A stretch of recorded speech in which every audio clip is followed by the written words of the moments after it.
정말 국민들을 위한 세법이 아니라고 저는 생각을 합니다. 이거를 자세히 뜯어보면 이거 전부 다 정부를 위한 목적인 정책의 하나의 일환이라고 봅니다.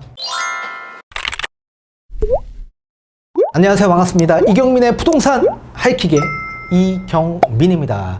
자, 저번 시간에 이어 오늘 시간에도 2022년 세법이 어떻게 개정이 될 건지 좀 설명해 드리는 시간을 가져보도록 하겠고, 오늘은 종부세에 대한 개정안을 좀 설명해 드리도록 하겠습니다.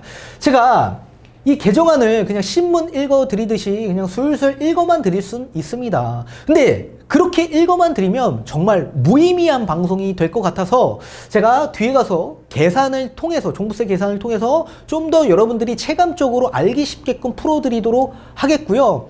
제가 이걸 꼼꼼히 좀 읽어보니까 이 개정이 나온 가장 진취적인 정부의 목적이 숨어 있었다.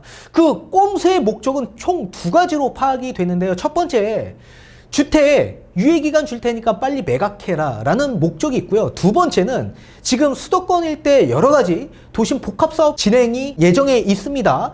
그 예정에 LH가 보편적으로 지금 다 시행을 할 텐데, LH한테 여러 가지 종부세에 대한 혜택을 부여하기 위해서 이런 개정이 나온 것으로 파악이 됩니다.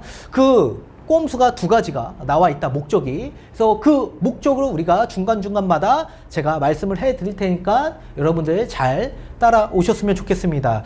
자, 크게 보자면 세 가지로 분류해서 나왔는데요. 첫 번째입니다. 상속주택의 주택수 제외 요건을 좀 합리화하기 위해서 주택수 제외 요건을 변경하겠다라는 내용인데요. 내용이 좀 어렵기 때문에 뒤에 쉽게 좀 풀어드리도록 하겠습니다.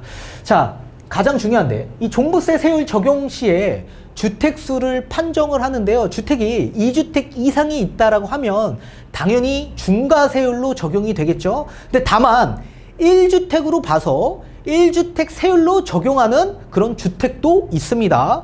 어떤 주택이 있는지 한번 보도록 하겠습니다. 자, 공동소유자 각자 소유한 것으로 간주한다라고 했는데, 공동소유자는 뭐냐면 공동명의자를 뜻합니다.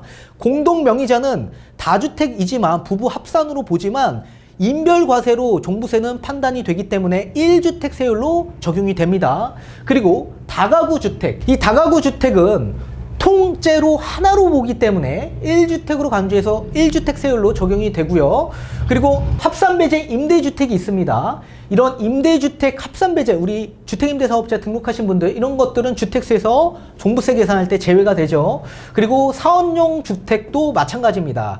자, 그리고 상속주택은 종부세에 합산이 돼서 중과세율이 적용이 되는데요. 중과세율이 아닌 1주택 세율로 적용되는 상속주택이 있습니다. 그건 소수지분자의 상속주택인데요. 소수지분자 중에서도 20% 이하 소수지분을 가지고 있거나, 그리고 공시가격 3억 이하에 해당되시는 분들은 주택세에서 제외가 돼서 1주택 세율로 적용이 됩니다. 근데 이게 어떻게 개정이 될 거냐면, 이제는 모든 상속주택을 일시적으로 약 2년간 주택세에서 제외가 돼서 무조건 기본 세율로 보겠다라는 내용입니다. 자, 2년간 보는 주택세에서 제외되는 지역 일대는 수도권, 그리고 특별시, 그리고 광역시 지역 일대가 약 2년간 주택세에서 제외되는 지역이라고 보시면 되고, 그리고 나머지 수도권 특별시의 읍면지역 또는 광역시의 군지역, 그리고 나머지 지방지역 일대는 다 3년 정도 유예기간을 주겠다라는 얘기입니다. 2년 또는 3년 그 기간 안에 팔아라 라는 얘기입니다. 집을 팔아라. 그때까지 세금적인 혜택을 부여할 테니까 그 이전에 매도해라 라는 내용입니다. 그리고 상속받은 분양권, 그리고 조합원 입주권에 의해서 취득한 주택도 포함시키겠다라는 얘기입니다. 자, 밑에 보면 개정 이유는 상속주택에 대한 종부세 과세 합리화로 인한 이유 때문에 지금 이렇게 개정이 될 예정에 있고, 영시행일 이후에 납세 의무가 성립하는 분부터 적용이 돼서 이런 세제 혜택을 부여받는 겁니다. 이 경과조치는 영시행일 전에 상속이 개시되고 과세 기준일 현재 종정 규정에 따른 요건을 충족한 경우 종정 규정을 적용하도록 하겠다라는 내용입니다. 이게 내용이 좀 어려운데, 과세 기준일 현재는 언제냐면 2022년 6월 1일 이게 종부세 기준일이 되는 겁니다.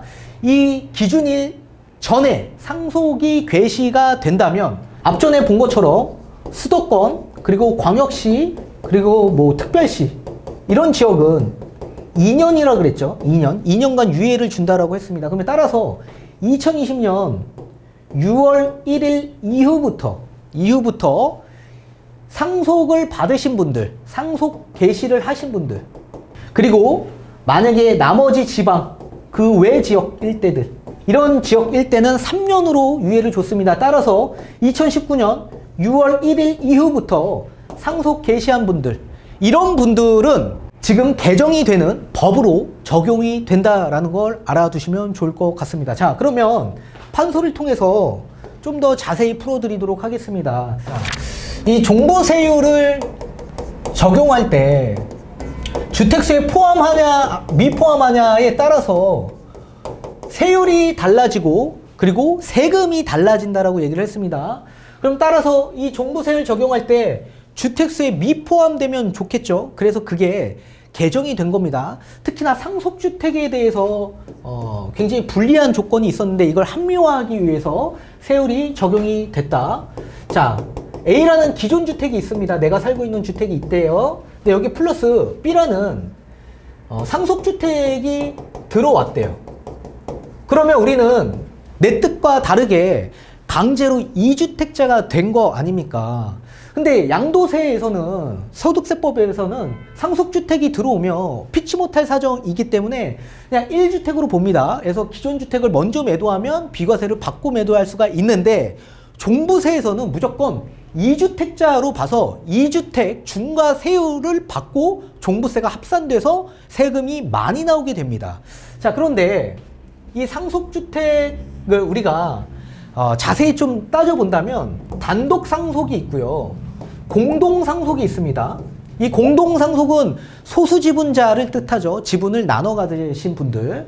근데 이 단독으로 상속을 받으신 분들 같은 경우에는 지금 현재 2주택 세율로 적용이 되는 거예요. 2주택 세율로. 2주택이기 때문에. 근데 공동이신 분들도 마찬가지 똑같이 2주택 세율로 적용받아서 종부세를 내는데 1주택 세율로 적용받아 종부세를 적게 내시는 분들이 있다라고 제가 앞전에 말씀을 드렸죠. 어떤 분이 있냐면 지분 20% 이하 가지고 계신 분들 중에서 공시가격 3억 이하 충족되시는 분들 한해서는 1주택 세율로 적용이 돼서 세금이 적게 나오게 되는 겁니다. 근데 이게 어떻게 바뀔 거냐면 이제 세법 개정으로 인해서 다시 B라는 상속주택이 두 가지로 나눠진다라고 제가 말씀을 드렸죠. 단독과 공동 상속이 있습니다. 근데 이 두 가지 전부 다 이제 1주택 세율로 보겠다라는 얘기입니다. 1주택 세율로. 1주택 세율로. 다만 유예기간을 줬죠. 앞전에 어떻게 했죠? 뭐 수도권 그리고 광역시 뭐 이런 지역들 뭐 특별시 이런 지역들은 몇 년이라 그랬죠? 약 2년. 그리고 나머지 지역 일대 나머지 지역은 전부 다 3년. 이 3년간만 유예를 주겠다. 그럼 3년이 끝나면 폐지되는 겁니다. 폐지되는 거예요. 근데 왜 이렇게 갑자기 2년 또는 3년으로 유예기간을 줬을까요? 이 시점에서. 당연히 대선카드죠. 대선카드. 상속주택 무리하게 받으신 분들 반발이 엄청 크지 않습니까? 이제 공시가격도 올라가면 종부세 엄청 내야 되는데. 아니 내 뜻대로 내가 원해서 받는 주택도 아닌데 내가 종부세를 왜 내야 되냐 이거예요. 여기에 따른 대선 전 여러 가지 세제 혜택을 부여하기 위한 목적인 것 같고요. 그리고 2년 또는 3년 안에 주택을 매도하는 타이밍을 준 겁니다. 유예기간을. 그 유예기간을 준 이유를 조금 뒤에 가서 세금 계산을 통해서 좀 도와드리도록 하겠습니다. 자, 아무튼 B, 이제는 어떤 모든 상속주택이 들어오던 간에 이제는 무조건 1주택 세율로 약 2년 또는 3년간만 유예기간을 주겠다라는 얘기입니다. 그러면 계산을 한번 해보도록 하겠습니다. 자, 기존 주택 공시가격이 10억이라고 가정을 할게요. 그리고 상속받은 주택도 공시가격이 10억이래요. 그러면 합산이 공시가격이 20억 정도가 되는 거네요. 20억. 자, 그럼 상속주택을 단독으로 1인으로 받으신 분들, 이런 분들 같은 경우에는 이제 앞으로 세금이 좀 줄어들겠죠. 세제 혜택이 클 겁니다. 그럼 계산을 통해서 어떻게 바뀌는지 한번 보도록 하겠습니다. 자, 공시가격 합산 20억에 종부세 공제 6억을 빼주면 14억 과세 표준이 나온다라고 했죠. 근데 앞전에는 2주택으로 봐서 2주택 중과세율인 2.2%가 적용이 되었었습니다. 근데 이제 법 개정이 되면 1주택 세율로 적용이 돼서 12억에서 50억 구간이니까 약 1.6%의 세율이 적용이 됩니다. 그러면 1.6% 세율 적용을 해서 누진세율 적용해서 농특세까지 낸다면 약 얼마죠? 1,752만 원으로 줄어드는 겁니다. 1,752만 원. 얼마가 줄어드는 겁니까? 야, 거의 뭐 한 55% 정도가 절감이 된다는 얘기입니다. 이게 절감이 되죠. 그러니까 지금 상속주택을 받으신 분들 같은 경우에는 아니 훨씬 더 좋은 거 아닙니까? 예전에 내가 냈던 종부세보다 절감이 되니까 굉장히 좋은 거다. 근데 2년이 지나면 이렇게 낼 수 있을까요? 이거 폐지되는 겁니다. 폐지되는 거예요. 그럼 어떻게 돼요? 다시 원점으로 돌아가는 겁니다. 그러니까 줬다 뺏는 겁니다. 줬다 뺏는 거예요. 그러니까 결국엔 뭡니까? 나중에 너네 공시가격 더 올라가면 이거보다 더 많이 나와. 지금 2년에 내가 매각할 시간 줄 거니까 둘 중에 하나는 무조건 매각해 이겁니다. 이해되십니까? 근데 여기에서 가장 억울하신 분들이 계실 겁니다. 억울하신 분들 누구예요? 이분들이에요, 이분들. 소수지분자라고 하죠. 소수지분자. 이 소수지분자 같은 경우에는 여러 가지 세제 혜택을 줬다라고 했습니다. 1주택 세율로 적용을 한다라고 했어요. 자, 그럼 계산을 한번 해볼까요? 자, 상속주택 10억을 받았어요. 지분이 20%니까 얼마예요? 2억이죠, 2억.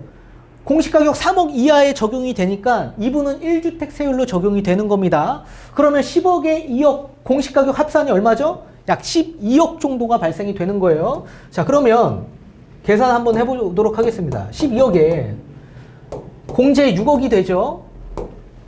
공제 6억. 그러면 6억이 과세 표준이 되는 겁니다. 그렇다면 1주택 세율 같은 경우에는 3억에서 6억 구간에 속해 있다 보니까 0.8%예요. 0.8%. 여기에 누진세율까지 하면 420. 농특세. 그건 얼마입니까? 504만 원입니다. 504만 원. 504만 원.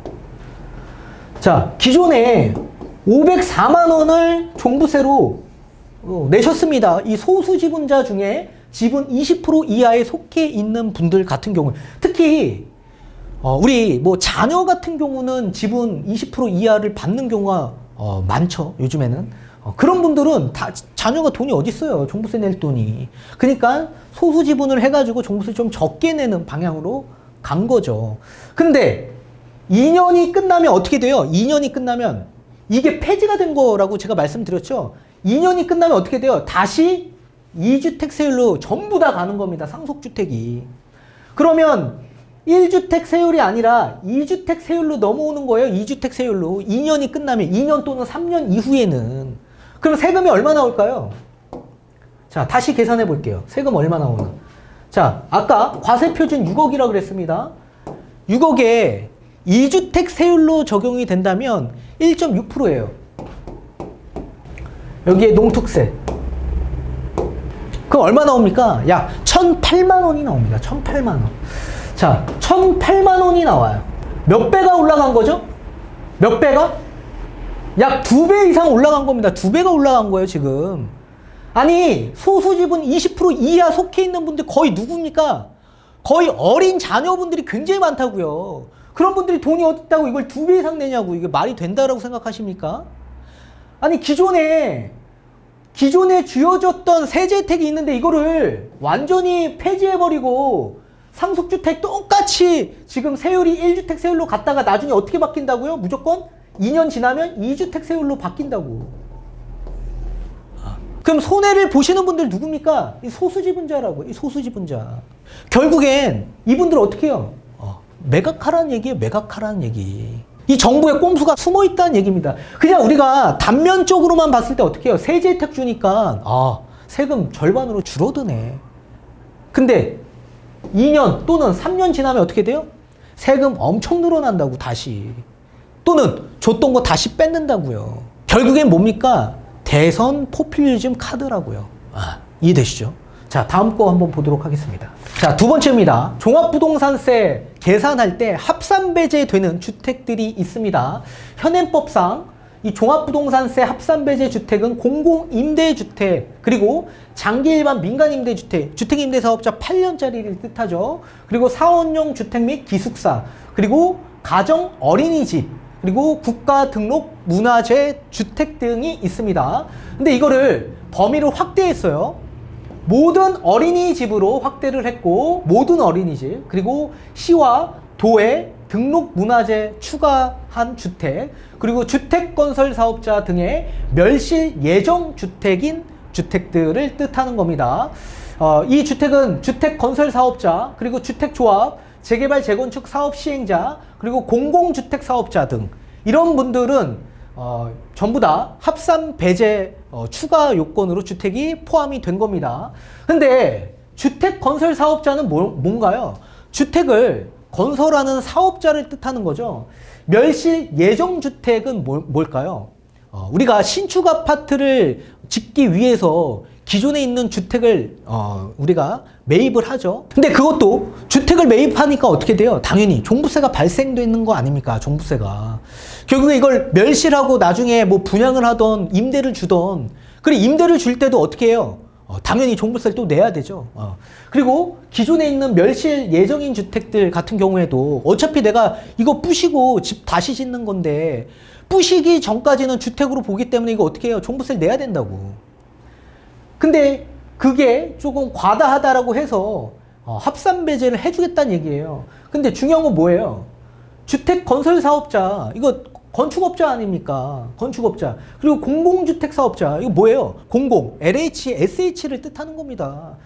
그분들 전부 다 세제 혜택 부여하겠다는 얘기예요. 그리고 주택조합이나 재개발 재건축 사업 시행자, 이런 분들도 마찬가지 종부세 합산 배제해 주겠다. 다만 취득일로부터 3년 이내에 멸실하지 않는 경우는 제외하겠다라고 했기 때문에 이거 꼭 기억하셔야 되는데, 중요한 건 결국엔 건축업자들한테 세제 혜택 주겠다라는 얘기 아닙니까? 세제 혜택. 종부세 안 내도 된다라는 얘기입니다. 이 합산배제 대상 확대를 통한 종부세 과세 한목적성 제고를 위한 목적이고, 영시행일 이후에 납세 의무가 성립하는 분부터 적용을 하겠다라고 했습니다. 영시행일은 아마도 올해 2월 한 중순 정도가 공포 시행이 될 가능성이 높습니다. 자, 세 번째입니다. 공공임대주택에 대한 임대료 5% 증액에 제한 예외 조건을 신설하겠다라고 했습니다. 이거는 그냥 LH 퍼주기식입니다. 이거 LH 퍼주기식이에요. 자, 현행법상 공공임대주택은 종부세 합산 배제가 됩니다. 이 건설 임대주택 같은 경우에는 이 공시가격 9억 원 이하, 그리고 전용면적 149제곱평방미터 이하, 그리고 두 채 이상 임대를 할 경우에 종부세 합산 배제가 가능하고요. 당연히 5년 이상 계속해서 임대를 해야 되고 5% 이하로 증가를 해야 됩니다. 그리고 매입 임대주택이 있죠. 이건 주택임대사업자를 뜻해요. 공시가격 6억 원 이하, 지방은 3억 원 이하, 5년 이상 계속 임대해야 되고, 임대보증금 또는 임대료를 5% 이하로 증액해야 된다라는 얘기인데, 이거를 임대료 증액 제한하는 걸 예외 조건으로 신설을 한 겁니다. 자, 나머지는 다 똑같은데 추가가 들어온 게 있습니다. 추가가 공공주택특별법상 증액이 허용되는 경우는 제외를 시키겠다. 증액, 5% 증액이죠. 5% 증액. 임차인 소득 수준 변화에 따라서 5% 이상 올려도 된다라는 얘기입니다. 우리 앞서서 본 것처럼 종합부동산세 합산배제 여러 가지 세제 혜택을 부여받으려면 5% 상한이 지켜져야 돼요. 5%는 어떤 5%인가요? 당연히 임대료, 전세 임대료 5% 상한을 지켜야 된다. 근데 공공주택특별법에 의해서 증액이 허용된다라고 했습니다. 허용. 5% 이상 올려도 된다라는 얘기예요. 그러면 공공주택특별법에 해당되는 주택은 어떤 주택이 해당될까요? 3기 신도시, 그리고 수도권 일대 도심 복합사업들, 역세권, 중공업지역, 그리고 저층노후지, 그런 것들 전부 다 공공주택특별법에 들어가지 않습니까? 공공주도, 뭐 이런 재개발, 재건축, 공공재개발, 이런 것들 전부 다 뭐예요? 공공주택특별법에 의해서 진행되는 것들입니다. 그런 것들 지금 누가 지었습니까? LH가 짓는 거 아니에요? LH가 이거 전부 다. 근데 LH한테 임대료 5% 상한 이거 올려도 된다라는 얘기 아니에요? 올려도 된다. 왜 올리라고 할까요? 지금 적자가 면치 못하고 있는 상황이고, LH 수익 내주려면 어떻게 해야 돼요? 5% 이상 올려줘야 된다고. 5% 이상. 너네 올려도 돼. 다만 우리가 그냥 올려주기 뭐하니까 임차인들 소득 수준 좀 증액 예전보다 올라갔다라고 하면 5% 상환해도 된다 이거예요. 우리가 지금 LH 사건을 겪었는데도 불구하고 정부가 또 LH 수익을 증액해주고 있다고요. 지금 현재 5% 상환되면 어떻게 됩니까? 임대료가 증액되는 거 아닙니까? 그러면 그게 전부 다 뭐가 되는 거예요? 수익으로 돌아오는 거라고. 수익으로. LH 수익을 창출하기 위해서 또 이런 여러 가지 정책들을 또 개정하고 있다고요 지금. 그리고 종부세 합산 면제를 다 해주고 있고요 지금 LH한테. 따라서 지금 나오는 여러 가지 세법들이 정말 국민들을 위한 세법이 아니라고 저는 생각을 합니다. 이거를 자세히 뜯어보면 이거 전부 다 정부를 위한 목적인 정책의 하나의 일환이라고 봅니다. 지금의 정부 정책 기조는 주택을 매각하라는 정부 정책 기조이고, 그리고 정부의 수익을 내기 위해서 LH 수익이 나야 되는 겁니다. 그러려면 어떻게 해야 돼요? 전부 다 정책 전부 다 바꿔야 된다. 그래서 바꾼 거 아닙니까? 이거 개정해가지고. 이런 것들을 저만 알 수가 없는 겁니다. 그래서 여러분들을 위해서 하나하나 제가 꼼꼼히 설명해 드리는 시간을 가진 겁니다. 이해가 되시죠? 좀 더 어려웠다면 다시 한번 리플레이로 돌아가면서 다시 한번 반복해서 들으시면 이해하기 수월하실 겁니다. 아무튼 정부의 꼼수 오늘 제가 총 2가지로 나타냈습니다. 빨리 지금의 정부 정책 기조처럼 주택 매도해라.